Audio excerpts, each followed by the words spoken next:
Looking for a new career? Welcome to Do HVAC Training Service Center in North Charleston. Enroll today in our comprehensive HVAC training hands-on field experience-based program, covering troubleshooting, maintenance, installation, and more on various HVAC systems and ductwork. We offer EPA and NAEP preparation and testing, along with various certifications. Enjoy payment options. Achieve certification in under 5 months. Enroll now for your new journey of skill development and career advancement. Log on to dewhvactrainingsc.com to inquire. Get the home field advantage every time with Fairfield by Marriott, official hotel partner of the NCAA. Whether you're a student athlete working toward your championship dreams or your team's biggest fan, Fairfield by Marriott has everything you need to get ready for game day. From comfortable guest rooms to complimentary hot breakfast, Fairfield is part of the Marriott Bonvoy portfolio of hotels and official hotel partner of the NCAA. Visit fairfield.marriott.com to book your next game day stay.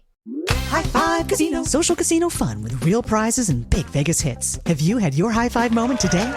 Hey there, I'm Bob. Before High Five Casino, my high fives were more like low threes. But after my high five moment, boom, high fives all around. That's the spirit. High Five Casino is turning every moment into a high five moment. Visit h5c.fun. That's h5c.fun and start spinning and winning today.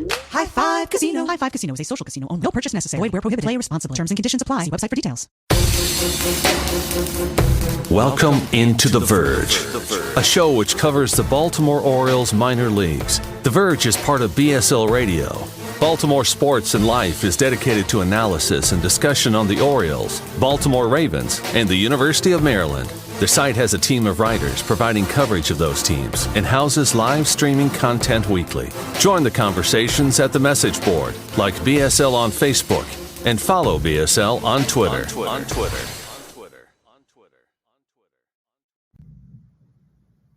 Want to make a podcast? Spotify's got a platform that lets you make one super easily, then distribute it everywhere and even earn money, all in one place for free. It's called Spotify for Podcasters, and here's how it works.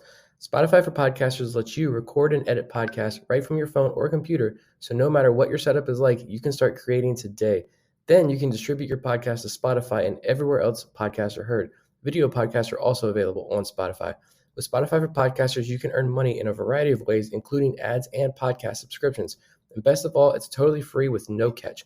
Ever since we discovered Spotify for Podcasters, we feel like having options like video podcasts and Q&A lets us be more creative on another level. I highly recommend you give it a try. Download the Spotify for Podcasters app or go to www.spotify.com/podcasters to get started.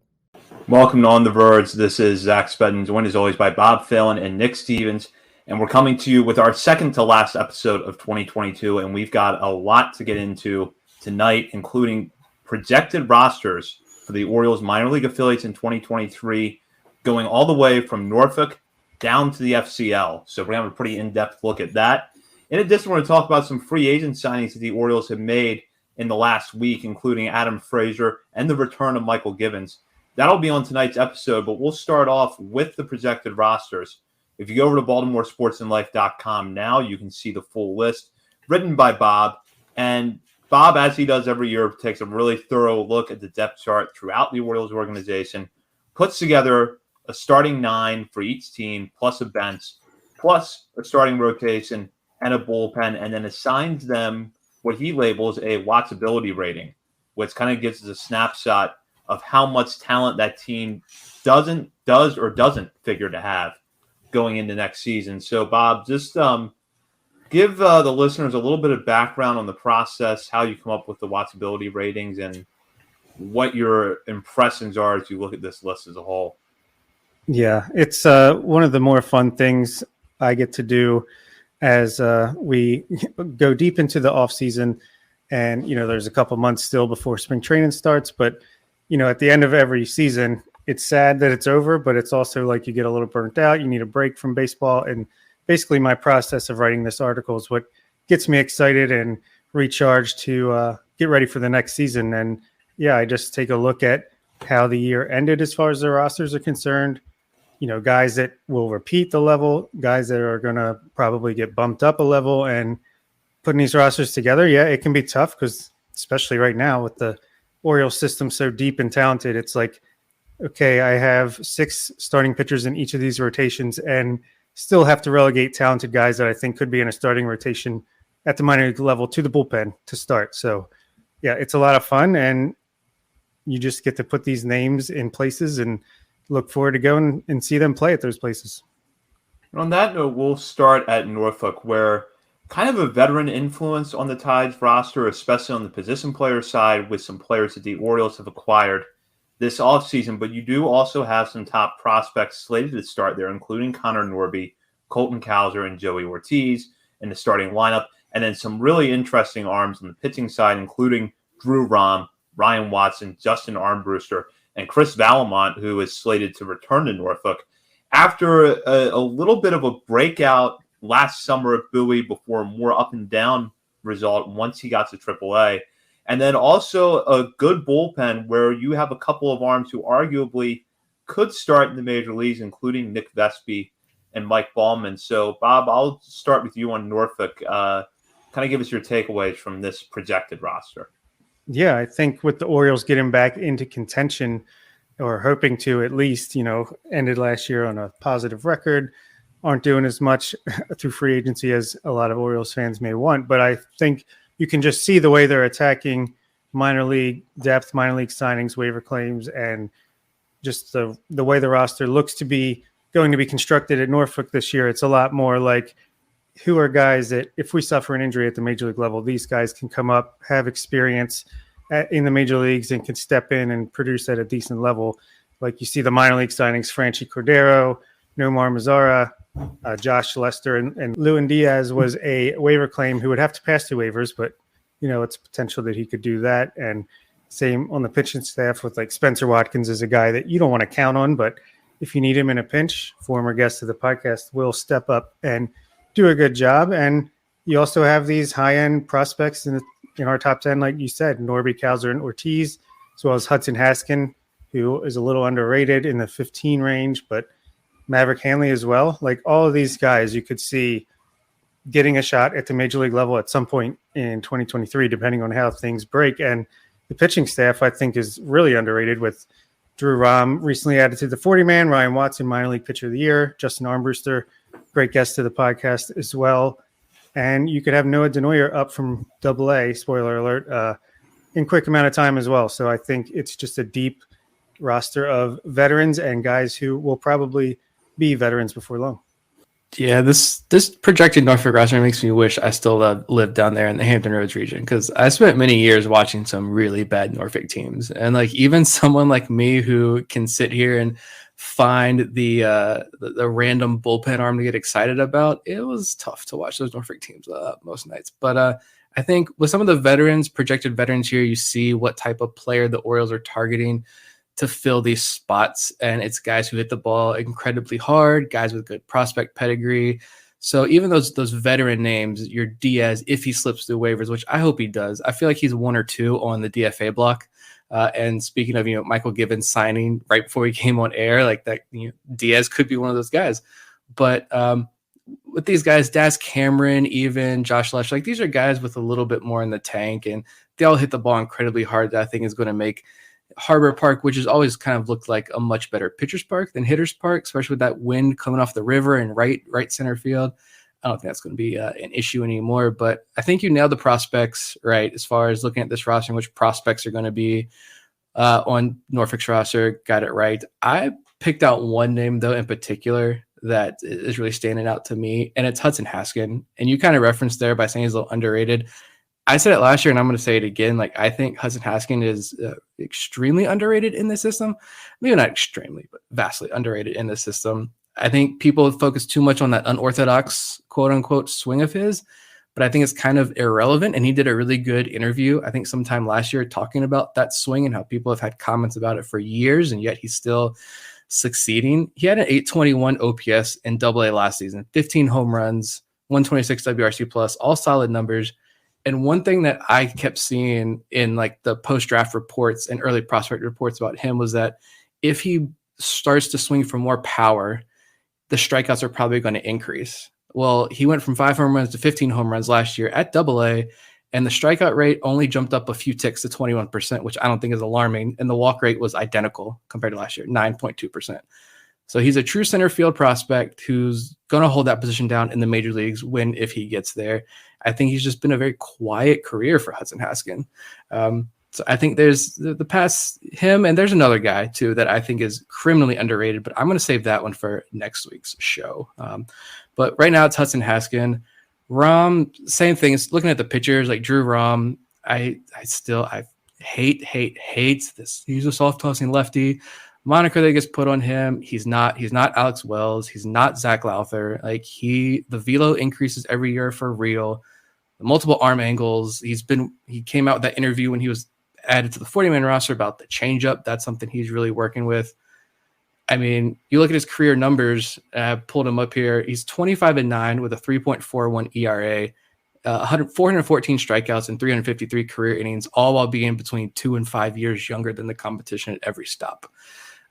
And you look at the ERA the first time in his career, AA and AAA last year, he had an ERA over 4, but the FIP was 3.62 and 3.16 in Bowie and Norfolk. And those were the lowest FIPs he'd had since rookie ball. So I think Rom is primed for a pretty big year, anchoring that Norfolk rotation. And yeah, that group of Watson, Armbruster, Valamont, I'm just hoping one of these guys at least really breaks out. Like whether it's a starter reliever, I don't really care, but Brian Watson was minor league pitcher of the year, huge strikeout numbers, didn't really walk anybody in AA. Justin Armbruster talked a lot about in reports and interviews about if Armbruster really develops that slider, he could separate himself. And that's what he developed last year in Bowie. So I think he could really separate himself. And Valamont's always had the stuff. I mean, that turnaround he had in AA from being in the Twins organization to when he came over and started in Bowie, just an incredible turnaround. I think a lot of people are already ready to DFA him tonight.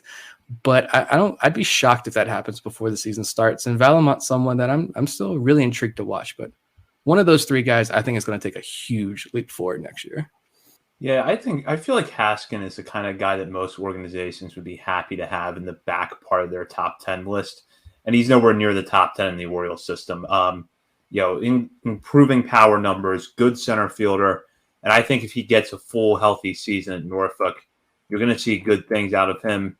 Before we move on to Bowie, I do want to ask one question of you, Bob, which is Jordan Westburg's not in this lineup.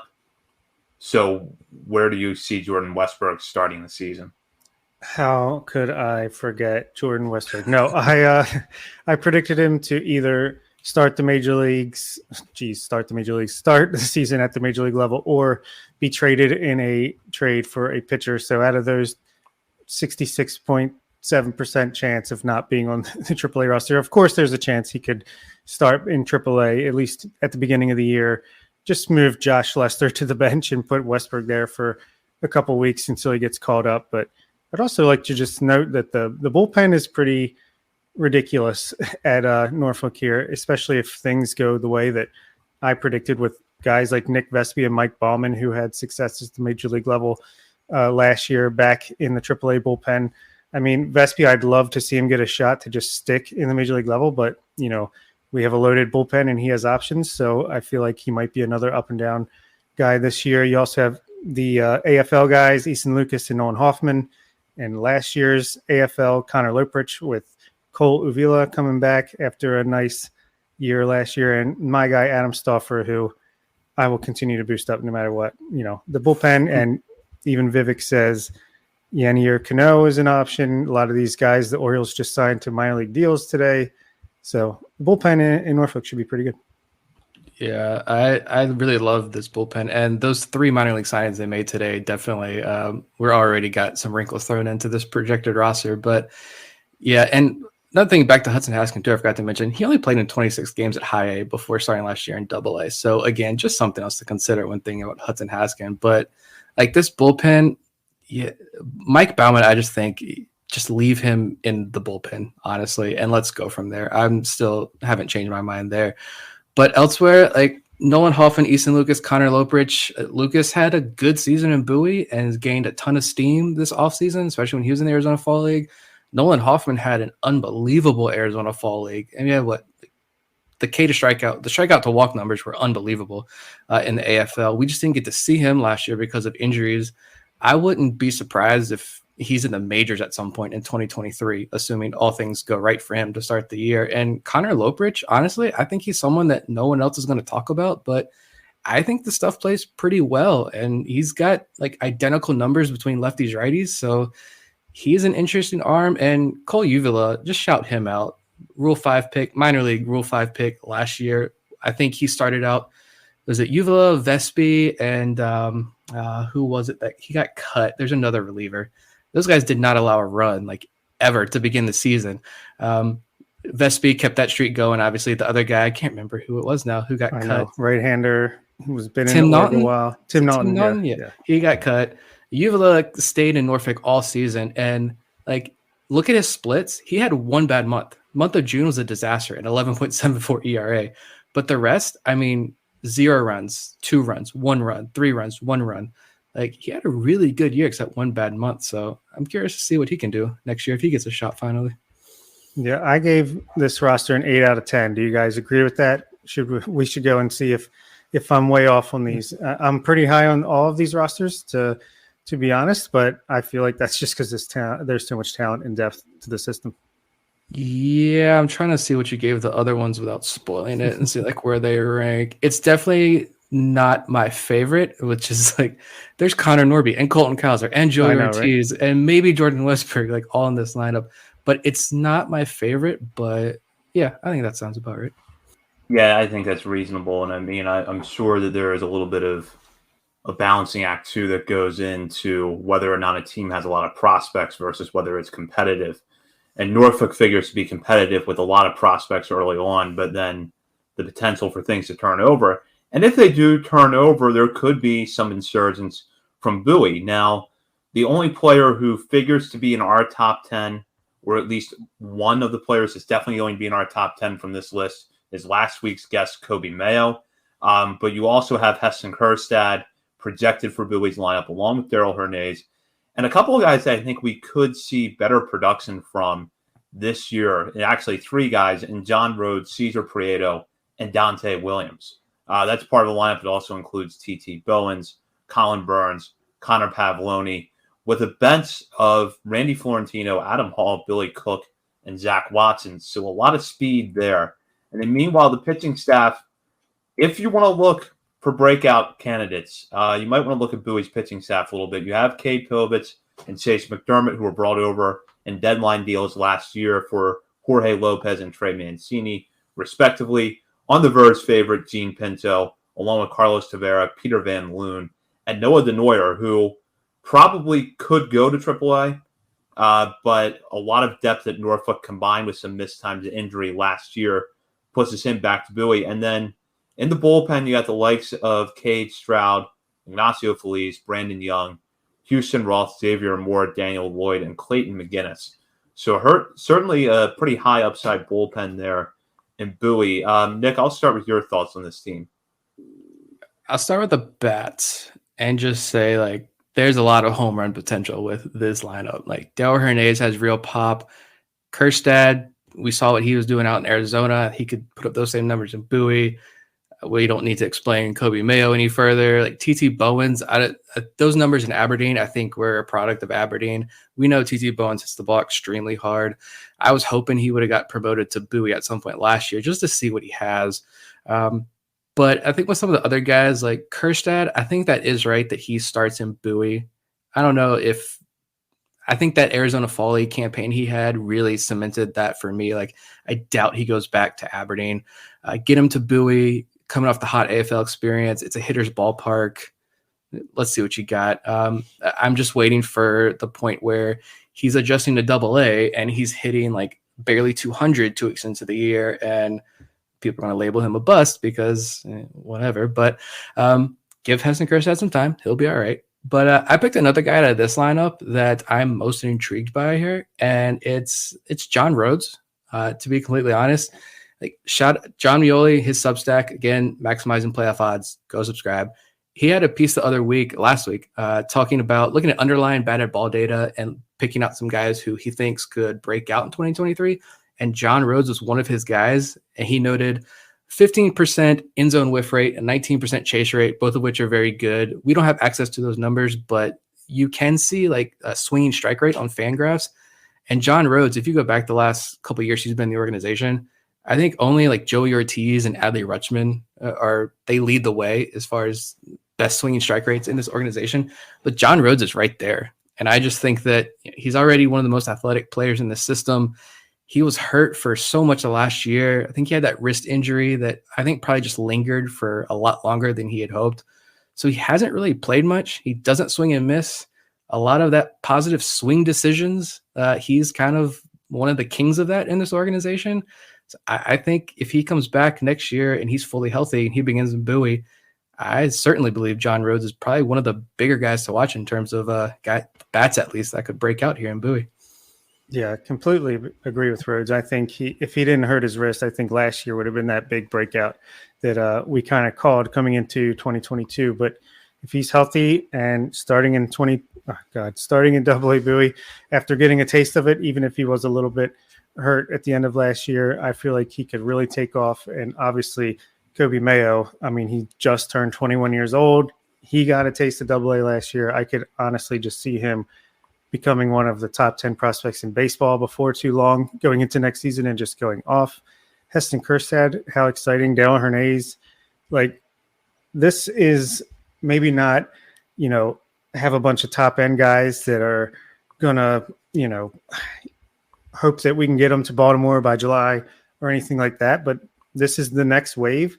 And I think there are some breakout candidates. Cesar Prieto might have a better second year than first year as he gets more adjusted. But it's like Vivek said, this is the best, or at least my favorite rotation in the minor leagues coming into next year with Cade Povich, really serious breakout candidate in the Jorge Lopez trade. Noah Denoyer, yeah, I think you could make a case to put him in AAA to start the year, but it's a little bit loaded. And I went with Stallings just because he pitched in Double-A all of last season over him to start the year. Chase McDermott, big upside.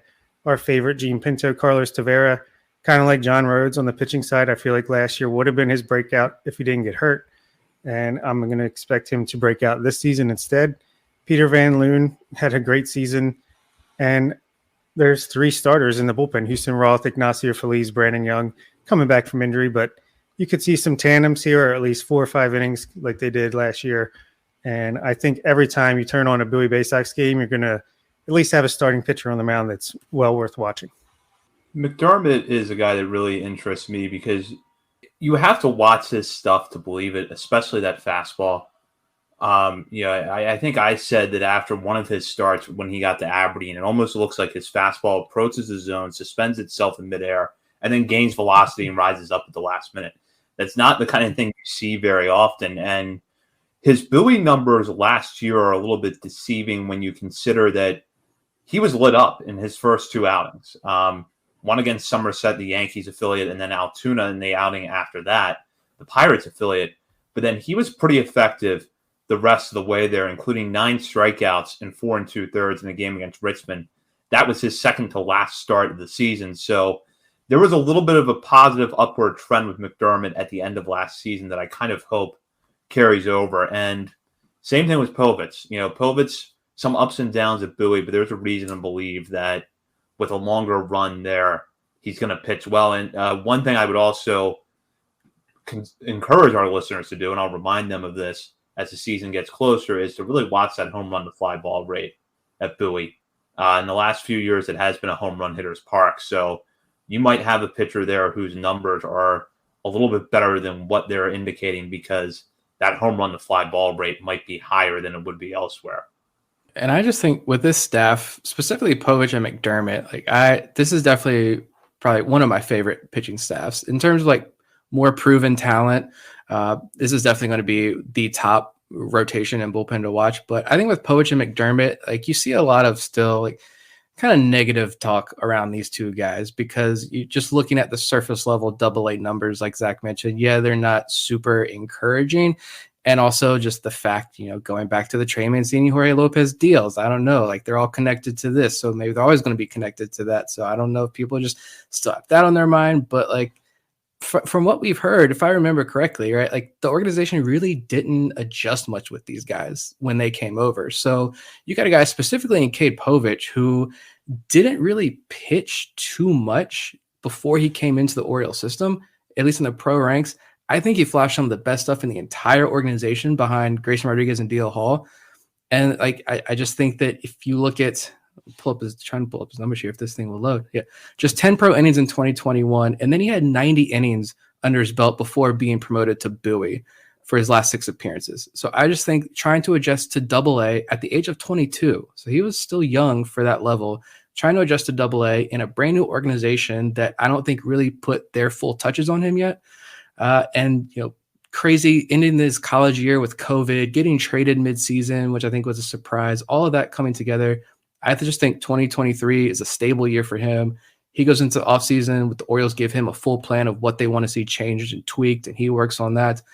I think he flashes top 10 prospect stuff in this system, no doubt. And Chase McDermott, like I remember watching him and writing about him when he was at Ball State, and just he comes from an underrated program. Ball State is just one of the more underrated programs in terms of pumping out pitching prospects, I think. If it clicks for him, I'd be more inclined to kind of view him as a bullpen piece. That control is a bit of still an issue for him, to be honest. But even if it clicks and he becomes a dominant bullpen piece, like you mentioned that fastball, it really does. It's like a magic trick sometimes where it will just stop and then shoot up. And it's unbelievable to watch. But he's got to be able to control it. That's his big thing coming into 2023. We'll go down to Aberdeen now, where there is a lot of talent on the offensive side, but again, some pitchers who could be guys that really rise up the system this year. The 2022 draft class is mostly present in Aberdeen with the likes of Judd Fabian, Dylan Beavers, and Max Wagner, along with one of last year's best breakout stories, Frederick Ben Cosme, who was one of 2 notable international prospects that would be in Aberdeen's lineup to be joined by Isaac De Leon. Should also mention 2 other 2022 draftees in catcher Silas Ardwan and shortstop Adam Crampton. Certainly give this lineup, along with Jacob Teeter, who missed a lot of last year with injury, some upside.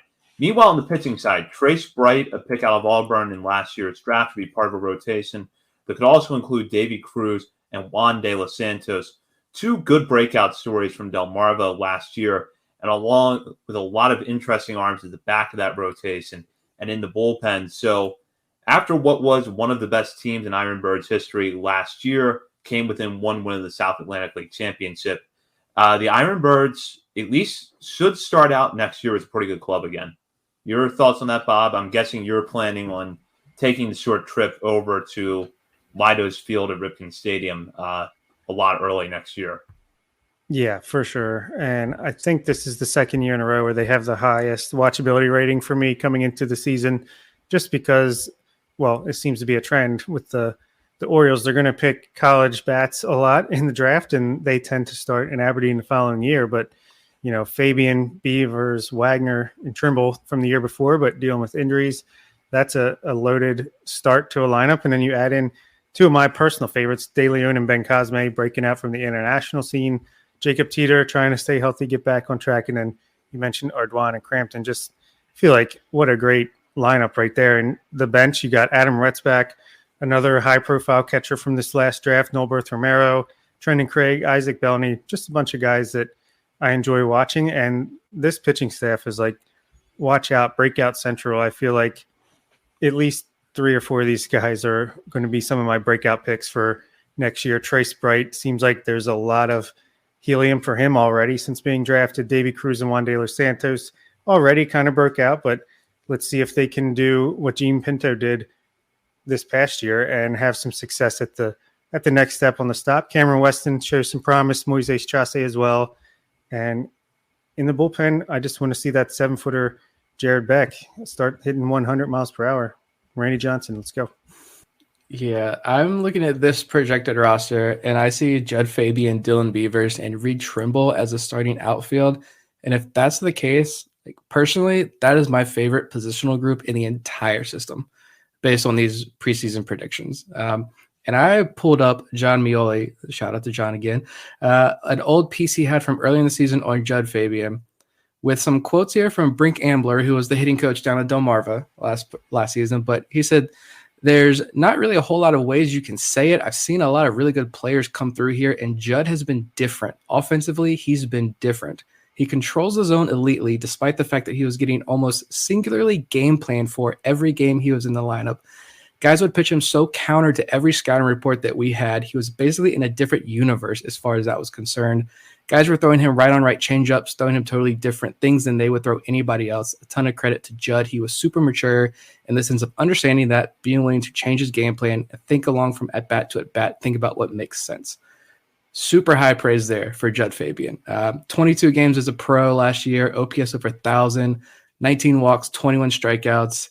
We sent Cole Sulser and Tanner Scott for Antonio Velez, Kevin Guerrero, Yaki Rivera, and Judd Fabian. That's a beautiful, beautiful trade. I mentioned the hot take I have about Reed Trimble. I got to save that for next week again, so I'm not going to spoil anything there. But Trimble, a lot of good things happening. For me, the pitching, I said it last year, and I'm going to say it again. This is the staff again where watch out for your breakouts. You look at that projected pitching staff, just like last year. Well, I don't know what we had projected for Aberdeen last year, but I think the break camp roster episode that we did, it was Gene Pinto and then a bunch of guys. Unless you follow this minor league season pretty closely, there's a lot of guys who weren't on top 30 list, a lot of guys people really hadn't heard of.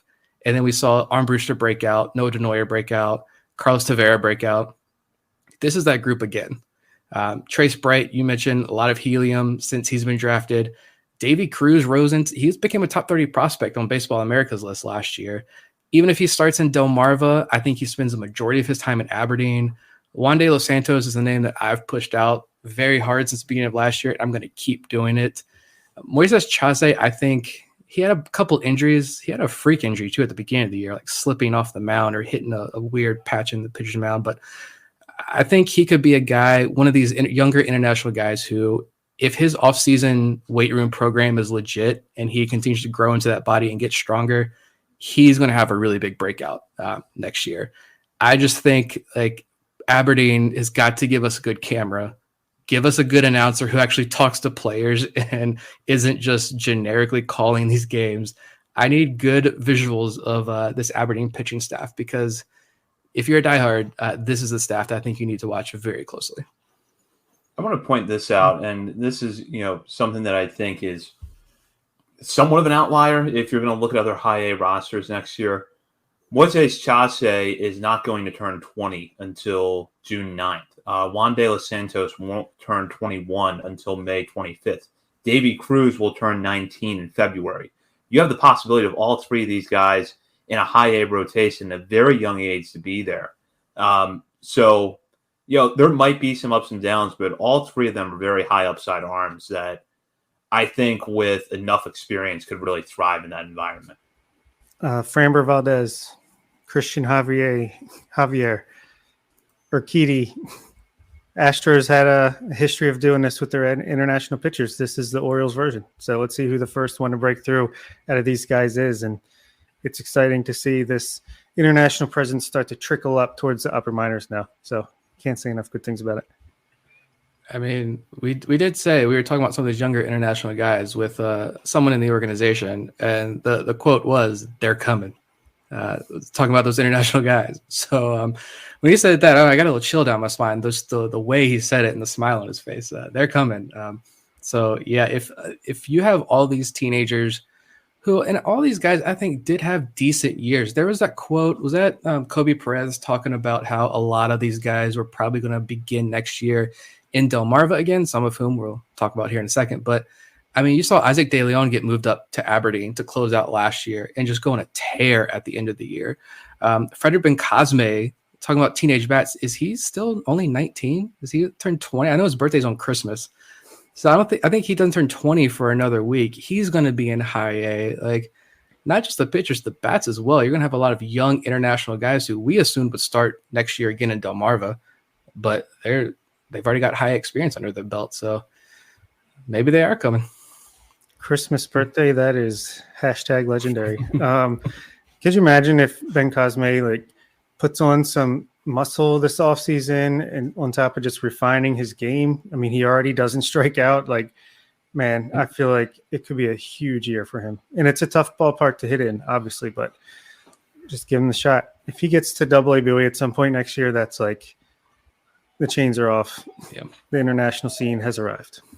Well, if you want to look at where maybe the top international prospect in the organization will be to start 2023, you could look at the Delmarva Shorebirds lineup where Samuel Basayo will be part of a group that includes last year's #1 pick, Jackson Holliday, along with Creed Willems, Anthony Servideo, Misael Deson, returning from last year. Elio Prado, a guy with some upside, is going to be back there as well, according to Bob's projection.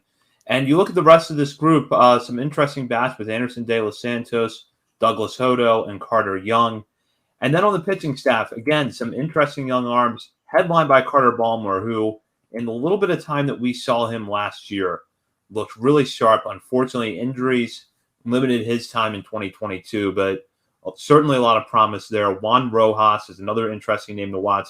Alfred Vega, who if you heard our last show recapping the Rule 5 draft, a guy out of the Yankees system that has a very interesting profile. Luis Ortiz, a left-hander, still young left-hander who we've been hearing about for a few years now because of a good curveball and some good pitches. He should be part of Delmarva's rotation as well. So, Nick, I think it's kind of interesting to look at this roster and compare it to what the Shorebirds started out with last year, which is an extremely young roster. And outside of a guy like Daryl Hernandez, not a ton of professional experience. This year's roster, or this 2023 roster, could be a little bit more balanced. And while I think you're going to see a lot of growing pains, there's also a good amount of upside here. Yeah, I think watching this Delmarva team, it's going to be really fun to see like who takes that next step in 2023. Because like you mentioned, last year especially, there were a lot of growing pains is a good word to use. I think for a lot of people, it was hard to watch this Delmarva team most nights.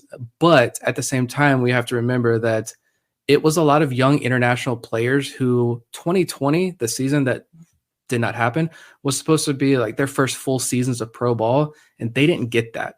So those young international players were severely impacted by the pandemic. Now you've got the elimination of short season ball, so they're forced to make a pretty big jump into full season ball. So like I just mentioned, we saw some of these guys take that major step forward into the year in high A. I think that says a lot about who those guys are as prospects. But you still got a few guys here like Misael Deson, Elio Prado, and Creed Willems, I think are the big three who are going to repeat. Willems ended last year on a really positive note. Elio Prado got a nice write-up in John's newsletter about the underlying batted ball data looking really good. And same thing with Misael Deson. I mean, we had Daryl Hernandez on the show saying Deson was the guy who impressed him the most. He was the sleeper in this organization. Hopefully he puts everything together and has a big year next year. That would be fantastic if he did. But I think among all these guys, for me, the breakout is, and not just for this Delmarva team, but for the entire organization, I think my breakout is Anderson De Los Santos, just because, again, he was also in John's piece about the underlying batted ball data. We've heard those numbers, I think, for a while now, about his maturity, the baseball IQ for his age have been off the charts.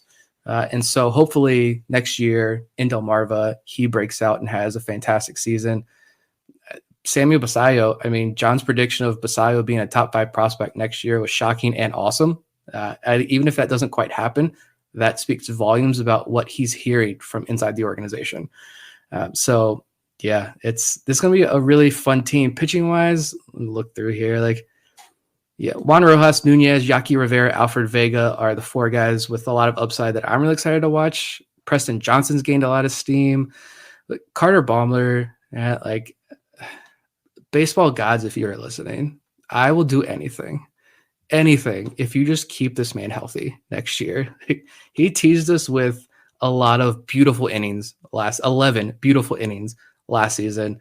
And unfortunately, something else happened that ended the season prematurely, but this kid has not been able to pitch regularly since 2019. He was a junior in high school.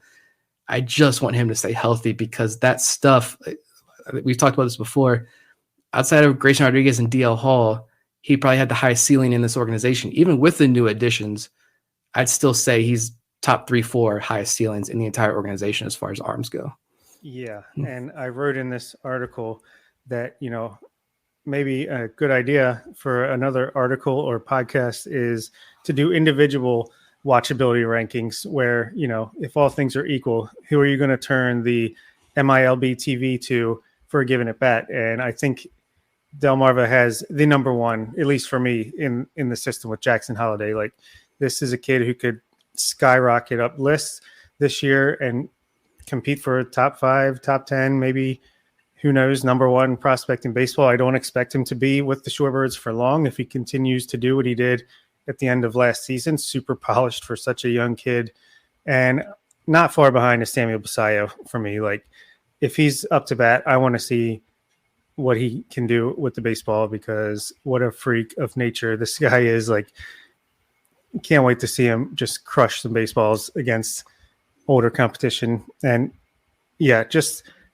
Vivek mentioned, could you comprehend a left side of the infield of Jackson Holiday and Anderson De Los Santos? And I can, and I'm excited about it, because these guys are young, talented, and could be, the next wave of prospects in 3 or 4 years, where, Gunnar Henderson, he's halfway through his Orioles tenure. Are they going to extend him, or are they going to make room for Jackson Holiday? I mean, let's not go that far down the road, because hopefully he gets signed to a 12-year extension this offseason. But, you have to think ahead. And Elio Prado, like you said, when you were talking about Mioli's pieces about exit velocity and swing, in-zone swing percentage, like, he was another name that popped there. And Carter Young, I'm going to perpetually forget about him. The overslot signing from this past draft, when we couldn't get one of the other guys, we kind of wrote off Carter Young as like, yeah, if we get him, cool, but it's kind of a bonus. Well, we got that bonus, and he did perform pretty well last year. The pitching, Juan Rojas is number one for me, and newly acquired Alfred Vega is probably number 2. But Carter Baumler, yeah, he's got to stay healthy, because he still has that upside. And Reese Sharp, we talked about how we like him, and Preston Johnson. If Luis Ortiz is healthy, I think he's another one that could pop. And, it's another one of these depth rankings for me where I have them at an 8.5. Like, super fun team outside of Holiday, maybe no one that's like, wow, but just really fun roster right here. Like, do you guys think there is any chance, though, that Jackson Holiday starts in Aberdeen? I mean, he wasn't supposed to play in Delmarva last year, but he did, because he was so freaking good. And he was really, really good last year, and the underlying data matches that up. Any possibility he starts in Aberdeen, do you think? I mean, I won't rule it out, just because who's the starting shortstop at Aberdeen? Adam Crampton. I mean, I don't think he's going to hold back the development of a Holiday, but I would think maybe even Carter Young is a guy that could start at Aberdeen a little higher than I have him, more than Holiday. I just think you're going to see more of like the Jordan Westberg, Gunnar Henderson in 2021 type of year for Holiday, but you never know. Yeah, I definitely would not count it out, just because of the upside that he has. And when you look in particular at his strikeout and walk numbers at Delmarva last year, that tells you that he has such an advanced plate approach for his age. If I had to guess, I think he does start back in Delmarva, but like Bob said, it probably should not be for a very long tenure. And if Aberdeen does start out with Adam Crampton at shortstop, they're in a very good defensive shortstop. He's not going to hold back Jackson Holiday, but he's certainly a guy that I think could help that team out a lot while we wait for Jackson Holiday to hopefully have that meteoric Gunnar Henderson, Jordan Westberg type rise. I'll go down now to the FCL, which actually concludes this list. And, should notice a watchability rating for a team that you might not get to watch a lot of necessarily next year, but an 8 out of 10 is pretty good. And there's a reason for that. And that is because a lot of the international prospects that the Orioles acquired last year should factor in here, including Leandro Arias, Braylon Tavera, Aaron Estrada, who was the big breakout story in the Dominican Summer League this past season, a switch-hitting infielder with a good line drive stroke. Raylan Ramos was solid there as well. Michael Hernandez expected to go back and repeat the FCL. And then on the pitching staff, you have Zach Showalter, who was drafted by the Orioles last year and looks like a guy that could break out. Still a little bit of a mystery because we didn't see him at all after the draft last year, but a young arm that could add some upside to this group. So, Bob, we'll start with you here. This is a roster that I think a lot of our listeners probably have heard some of these names. There may be some names on here that they haven't heard of, but how would you assess this group? It's kind of exciting. Aaron Estrada, the guy I didn't know I loved until We saw the numbers he was putting up. Didn't even register when we were talking about the international signings in January, but here he is. He's probably the guy I'm most excited about out of Braylon Tavera, Leandro Arias, and Edwin Amparo, who I'm still excited about. Michael Hernandez, obviously not off to the best start in the world, but he's still got those tools, and you're going to keep running him out there and trying to get things to click for him. And even on the bench here, like guys like Christian Benavidez, Alfredo Velasquez, Ellis Cuevas, these guys had fantastic DSL seasons, and we don't know how that translate Raylan Ramos as well to once they get in the FCL. But one thing I heard about this is, the FCL and DSL, yeah, they're playing games that count with box scores and stuff, but they're training throughout the whole summer. These are just the games that count. It's almost like if a third of someone's season is all that counted, or half of the season. I don't know exactly, but it's hard to really get a read on these stats and numbers, and the Orioles and the player development know more about what's going on, what's working, what's not.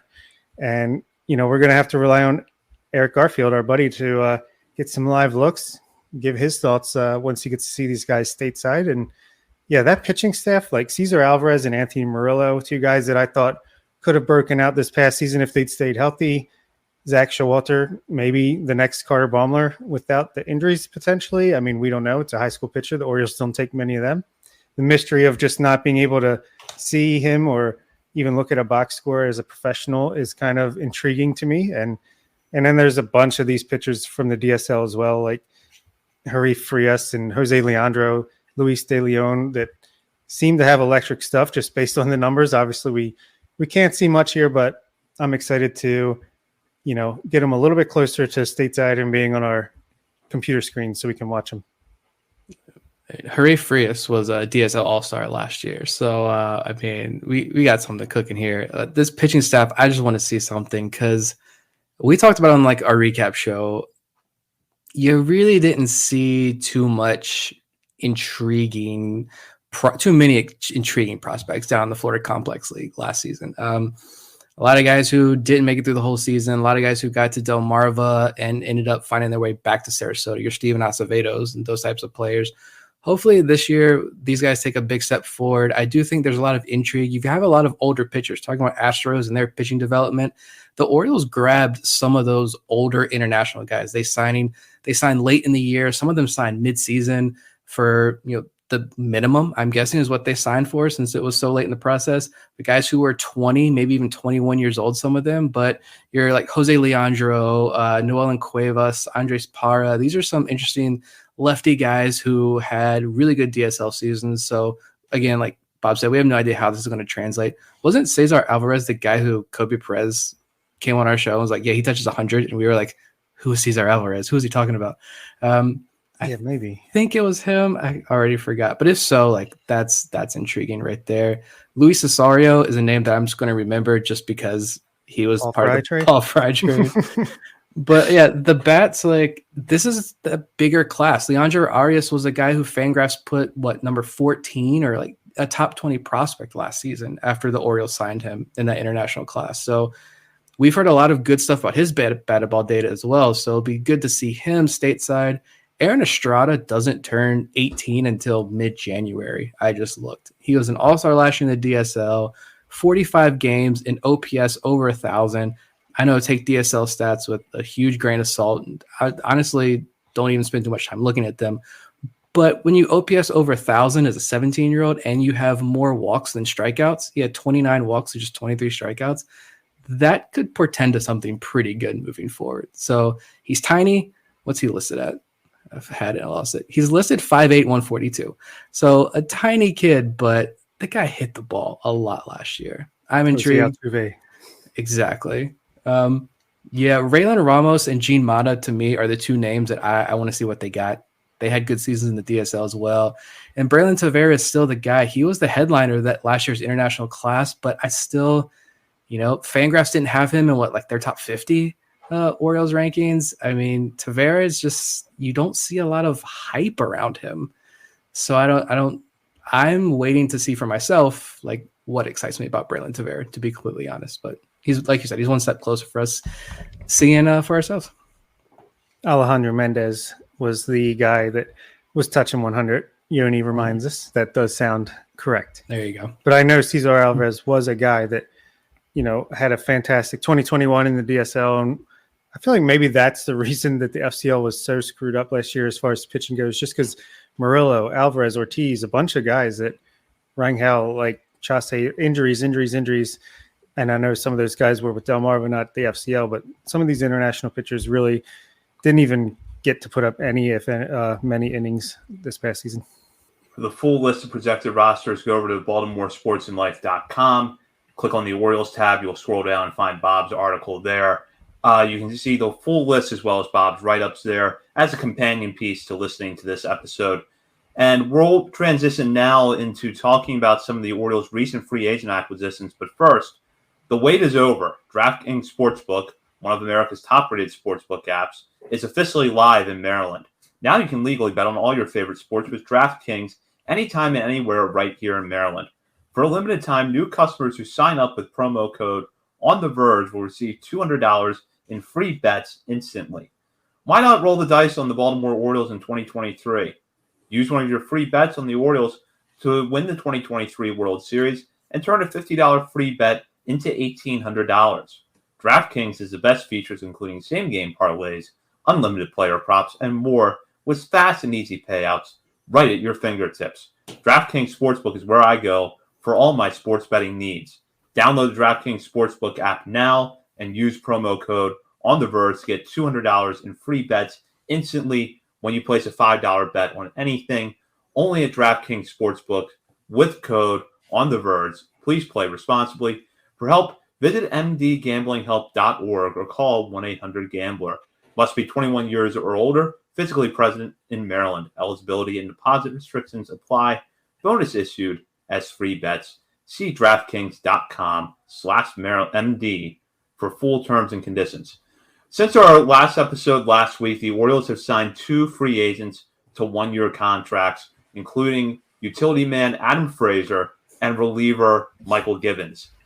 Givens, a familiar name to Orioles fans, originally drafted by the Orioles years ago as a shortstop, eventually came through the system as a pitcher, and was a member of the last 2 good teams that we've seen in Baltimore, 2015 and 2016, and then was around the Orioles until the 2020 trade deadline when he was sent to the Colorado Rockies as part of a package that included Tyler Nevin, Taron Vavra, and Michael Givens.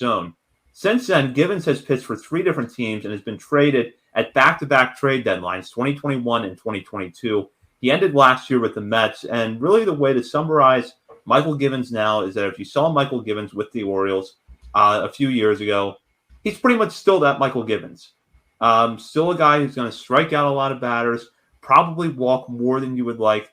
One notable change last year that we saw was Givens' ground ball rate did spike by just over 6%, while his home run to fly ball rate did dip slightly, though his fastball velocity was down a little bit. So some underlying numbers there to consider. And of the 2 signings, we'll start with Givens because it's probably the move that doesn't prompt much discussion about what the rest of the roster looks like. Other than that, Mychal Givens is going to be in the bullpen somewhere. So, Nick, what are your thoughts here? It's fine.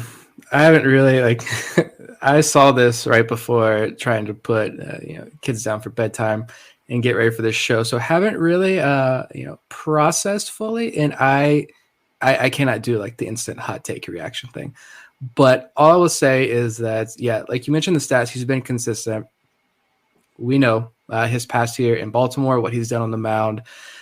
I really don't have an issue with it at all. It was what is he getting? $3 million guaranteed, I think it was. There's escalators, there's options. I don't know what the final thing is.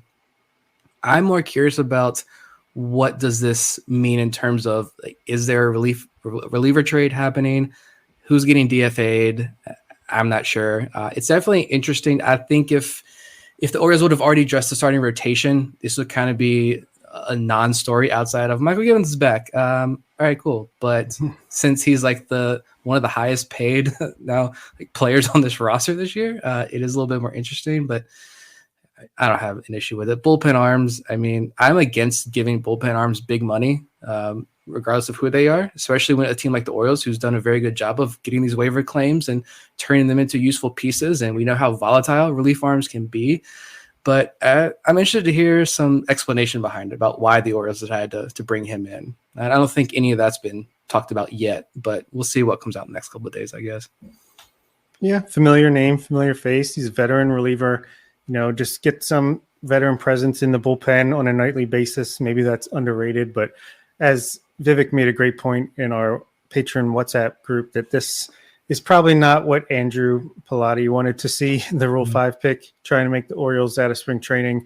And yeah, maybe Dylan Tate, Cionel Perez, could it mean that one of these guys is going to be valued highly by another team in an upcoming trade for a starting pitcher? Who knows? We'll see. But at the worst case, it's just a cheap veteran bullpen arm that's going to take the Joey Crable role of the 6th, 7th inning, if you want to call that high leverage. So, I mean, he's been consistent. He's pretty much going to have an ERA between 3 and 3.50 for the most part. He's going to get ground balls. He's going to walk a couple guys, but he's going to strike out a bunch of guys. He's 32. He's not old, but he's not exactly young either. It's kind of a nothing burger. This is just, a steady, decent arm, just build on our strength. And there really is not a lot to say about signing a reliever for a mid bullpen option. Yeah, so I'll read a report here from Mark Feinsand over at MLB.com. Givens is going to receive a $3 million salary next season. The option price for 2024 is valued at $6 million. This is a mutual option between the Orioles and Givens for 2024, meaning both sides would have to exercise it in order for him to be back. If Givens would decline his end of next year's option, he would receive a $1 million buyout. However, if he triggers that option, but the Orioles decline their side of the option, he'll receive a $2 million buyout. If both sides exercise it, it's $6 million for the 2024 campaign. The move has not been announced by the Orioles at the time we're recording this, which is Monday night. In fact, the news just broke a couple of hours ago. The 40-man roster did stand at 40 players when this transaction was first reported. So someone will get DFA'd, but it's still a question at this point of who. Earlier last week, the Orioles signed utility man Adam Frazier to a 1-year, $8 million contract. Frazier was an all-star in 2021 with the Pirates and then was traded to the Padres as they made their not very successful attempt at a playoff push that season.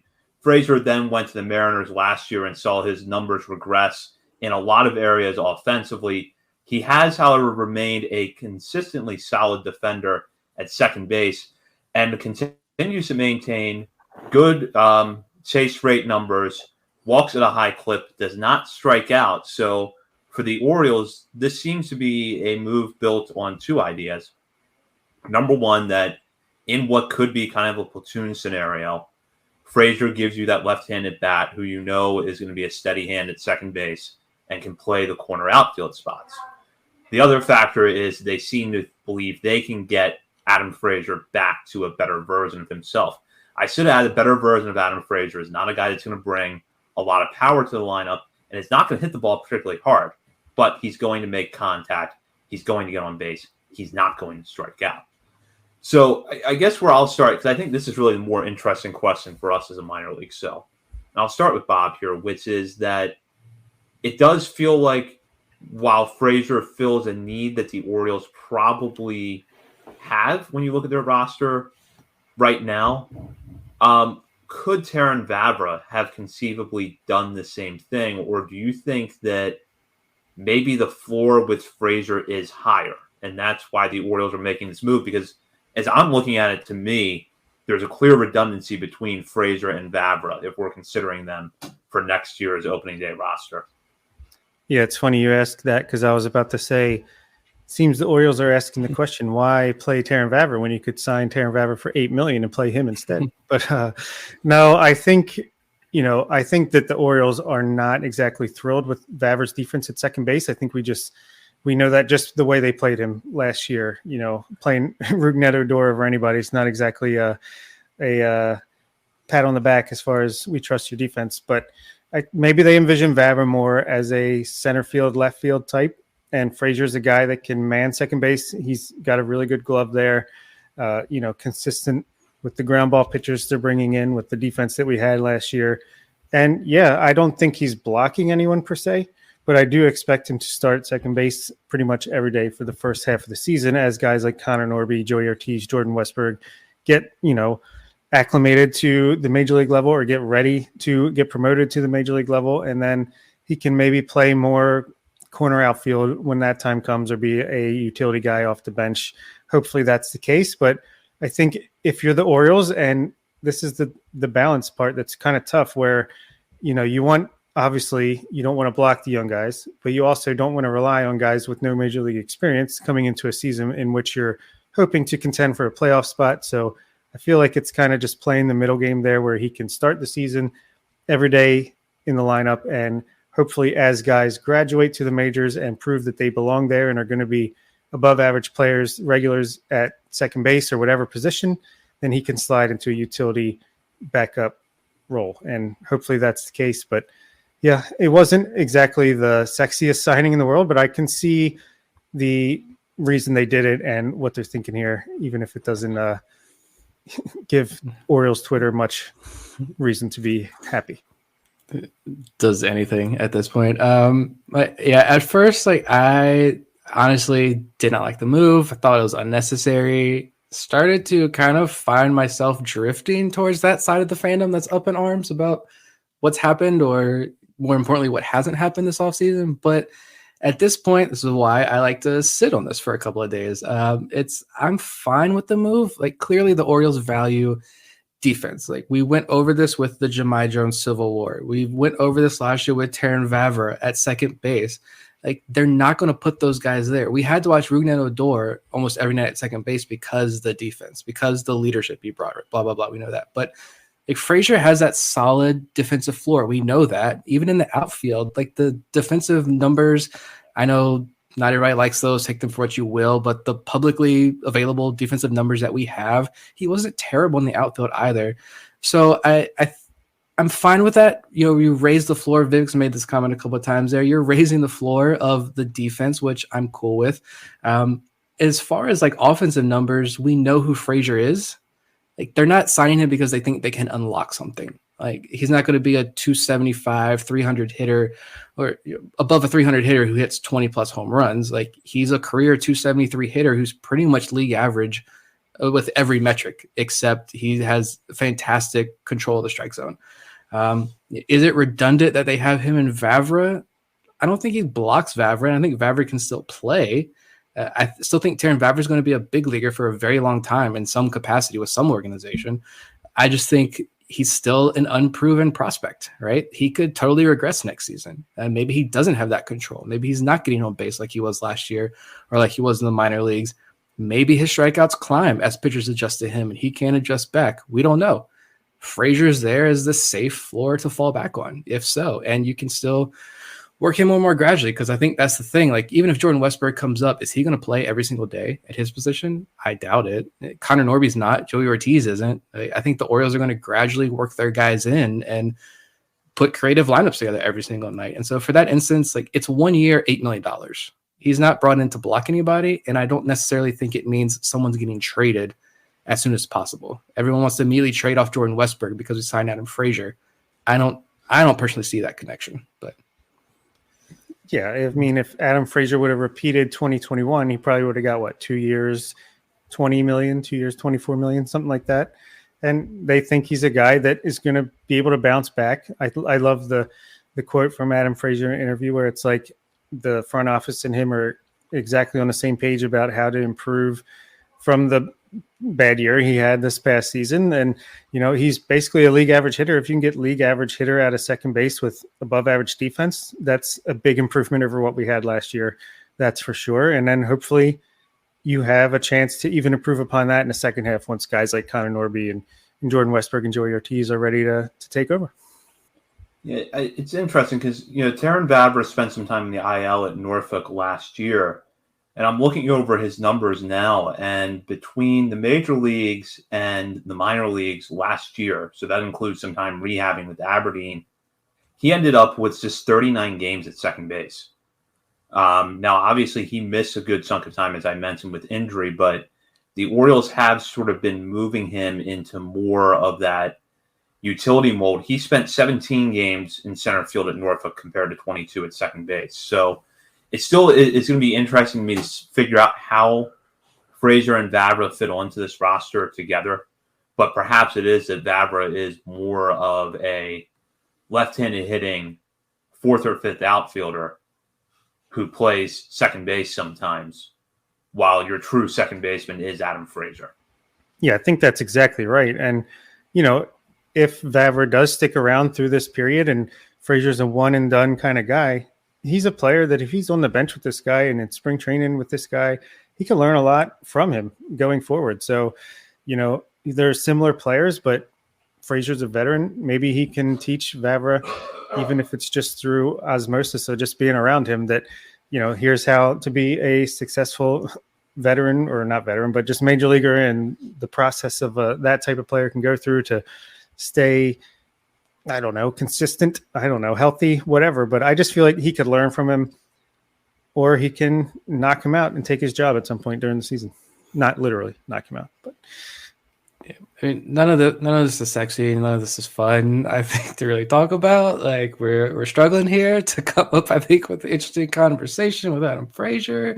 Like, I am, at least, but like it's fine. I think like it's a safe signing, and if this was an extra signing after they signed someone else big, it wouldn't be really talked about. I think it would be a lot more positive. Like, yeah, we don't know exactly what we have in Terran Vavra. We don't know exactly what we have in Kyle Stowers. Like, what if Kyle Stowers is hitting 215, striking out 40% of the time, and just can't bring it next season? I hope not. But what if that's the case? Adam Frazier's not going to do that, and you can plug Frazier into the outfield. So I think that's your fallback option. Again, I don't think this means that the organization is ready to trade Stowers or Vavra or Westberg or anybody. It's just one of those things right now. And maybe if it does, like, I'm thinking about it, like, what if this does lead to a trade? Let me feed into that. Like, I'd imagine it's more likely. Would this mean that Ramon Arias is possibly in a move? There's a lot of conversations there with other teams, and the Orioles think they're going to be able to pull a trigger there with Ramon Arias trade. I think that'd be more likely than the Orioles about to trade a bunch of prospects, if I'm being honest. But what do I know with this front office? Jorge Mateo to the Braves in a package for Max Fried. Let's go. Well, we got a lot of the offseason left. This is a few notes here. First of all, Nick, happy birthday. So we wrap up our last live show of 2022 on Nick's birthday. However, we are going to have a new episode out next week that will be pre-recorded. So if something happens that pisses off Orioles Twitter between now and next Monday and we don't have reaction to it, know it's because it was recorded before that thing happened. But we still got a fun show in the works. You're going to want to check that out.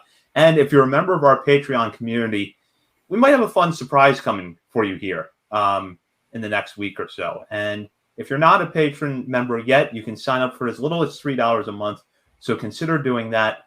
Also, check out BaltimoreSportsAndLife.com, where you will not only find Bob's projected rosters, but you'll also see coverage on the Orioles, Ravens, college sports, and more. And while you're on the site, be sure to join the discussion with fellow readers as well as contributors over at the message board. And follow us on Twitter at BSL on the Verge. For Bob Phelan and Nick Stevens, this is Zach Spedden. You've been listening to On the Verge. That'll do it for this week's episode of On the Verge. Be sure to check out our Patreon page where you can help show your support for the show and get bonus content, including monthly top 50 updates to our prospect list and daily game recaps during the season, and much, much more. At Grainger, we're for the ones who specialize in saving the day and for the ones who've mastered the art of keeping business moving. We offer industrial-grade supplies for every industry, with same-day pickup and next-day delivery on most orders, all backed by real people ready to help. So you can get the right answers and products right when you need them. Call, click Grainger.com, or just stop by. Grainger, for the ones who get it done.